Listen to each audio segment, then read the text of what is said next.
What's going on, everybody? It's your boy Payne. Welcome back to another Final Fantasy VII Ever Crisis video. Alright guys, going back into the tier list to add another unit's weapons into the categories. Now we're going to talk about Matt today, which is my favorite of the three first soldiers. Of course, until Sephiroth comes out, then it's a whole different story. But right now, Matt has got to be one of the most versatile characters in the game. What makes Matt so special is his weapons are actually built to be both offensive and defensive, plus he's got some of the best debuffing weapons in the game, specifically in Slick Beetle that I like a lot, which does physical attack down.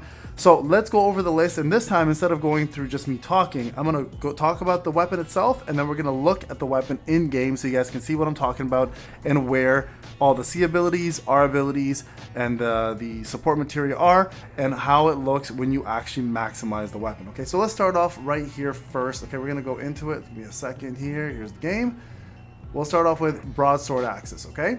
Now, this here is probably Cloud's best Murasame sub-weapon, okay? The reason why it has boost physical attack, you guys can see here, if you max it out, get plus 34, and then plus 40 at full pink, and then plus 36 lightning potency increase. So very, very good weapon for a sub weapon, but also no slouch when it comes down to actual damage dealing. Has 900% physical non-elemental damage with a 10% chance to crit, and then the support materia is perfect because it's all attack boost. And with Matt, you actually do want attack boost over physical because you want to have a hybrid build for him that gives him magic and the ability to do some physical attack. So this is the perfect weapon for DPS for Matt, in my opinion, for many reasons. Also an amazing sub weapon for a lot of folks. So with that being said, we're gonna put this as one of his top tier weapons. So this is gonna be his first SS weapon. All right, next up we're gonna talk about, let's do Prime Number next. Okay, so Prime Number is the other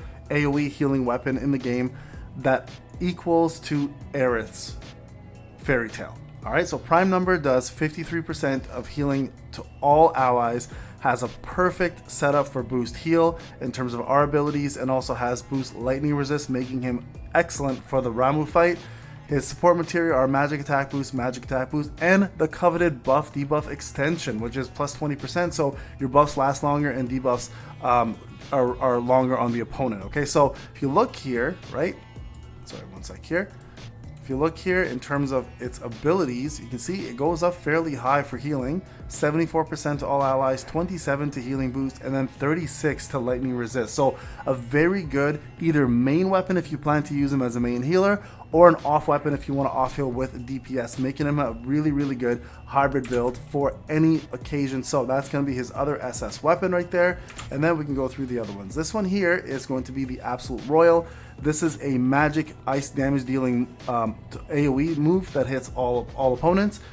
It has boost magic attack, which is perfect, and it also has boost ice potency, making the R abilities exactly what you want for the snowstorm, right? So this is one of his best magic damage dealing weapons at 540% AoE, and the support is magic attack boost, and the sigil boost with X. Now, if this had magic attack boost again, it'd be the perfect weapon for ice, but unfortunately because of that sigil break, it does lose a little bit of points, but still giving it a SS category for sure for damage dealing, hands down. Okay, and next up, let's do this one here.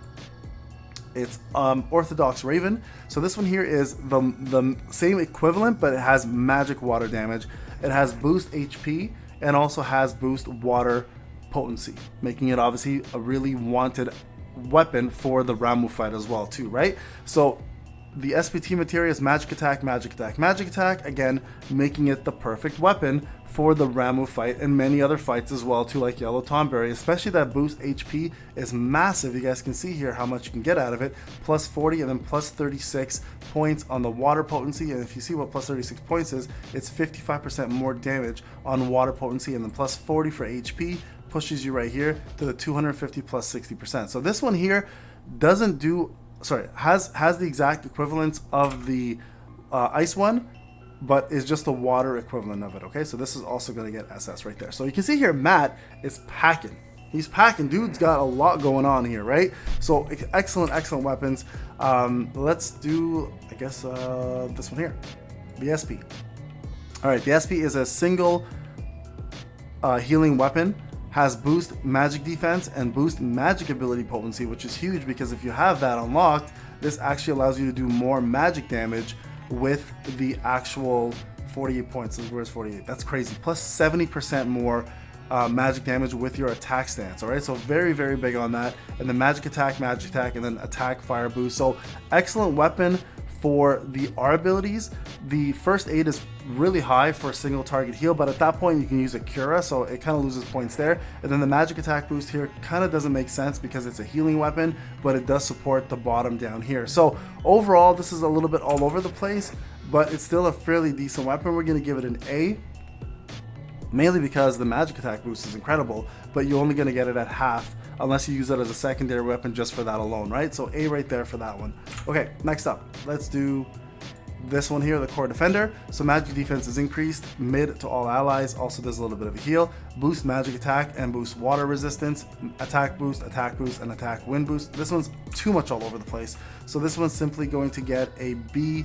Honestly, you can do better off with other things, right? So I know it does magic defense up, but quite honestly, there's other weapons out there that'll do that on other supports. So I think this is a B, and it's all over the place in terms of like its R abilities and support materia. So definitely gets a B there. All right, let's do Stingray next.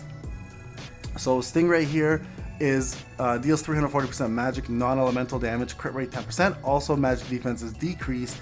Mid potency can go up to high. If you can see here, you can push it, you can actually get it to high here, and it actually does fairly good damage as a magic damage dealing single target move with the ability to reduce M defense, right? So boost physical attack though is a little weird on this one, and boost wind resistance a little weird on this one, and then attack boost is fine because it does feed into the magic damage here, because attack boost gives you half physical, half magic, right? This part here kind of throws me off though. Like this whole idea that there are abilities that don't make sense with this. If this was magic boost M attack and then like, I don't know, boost something else, that's wind resist is fine, I guess, because we don't have anything that's really pressing for wind right now. But eventually if we get Garuda or Typhoon or something as a summon, this might be more valuable. But the boost physical attack is very weird. So it's a decent sub weapon, but even then you can see here plus 27 is not very high anyways as it is. So this one here we're gonna give also a B. And then lastly, we have the Slick Beetle. Okay, so this one here is actually the off weapon I would use with Prime Number personally, or the off weapon I would use with his main DPS one, right? So deals 300 physical non-elemental damage, crit chance, also reduces physical attack by mid, and you can see here it boosts HP and also has the boost crit potency, which is perfect for this weapon because you want survivability and you want the crit ability and the crit damage that comes with it, right? So, and then attack boost is perfect. So this is actually one of the better weapons, and you guys can see here, if you push it further, like look how much HP you get. The crit potency is not the greatest. 24 I think gives you 40% only, and then the physical attack though can go to high for decrease. So this is going to be a S weapon for him. And the only reason why I'm putting it in S, guys, is because just like Tifa's, anything that has the ability to do physical attack down or any debuff is not going to get SS for me personally, only because there's so many bosses out there and mobs that are immune to these kind of effects that it needs to be like insanely good. Now this is the closest thing I think in my opinion to an SS debuff weapon, but it's still just not quite there yet for me. But this is the list here. You can see here Matt has a lot of really good options. So if you plan to use him as a main unit or as a backup healer or as a debuffer or as a DPS, he brings the total package to the front. So definitely my favorite first soldier, and I think quite honestly I kind of regret building Aerith before him. I would have rather had him in there, because having Slick Beetle with physical attack down with mid and then also having the healing here would have been incredible, because then you can then use more DPS weapons for someone like Tifa, right? Anyways guys, this is Payne, hope you enjoyed the video. Let me know if you like this new format. I'll see you guys in the next one. Take care.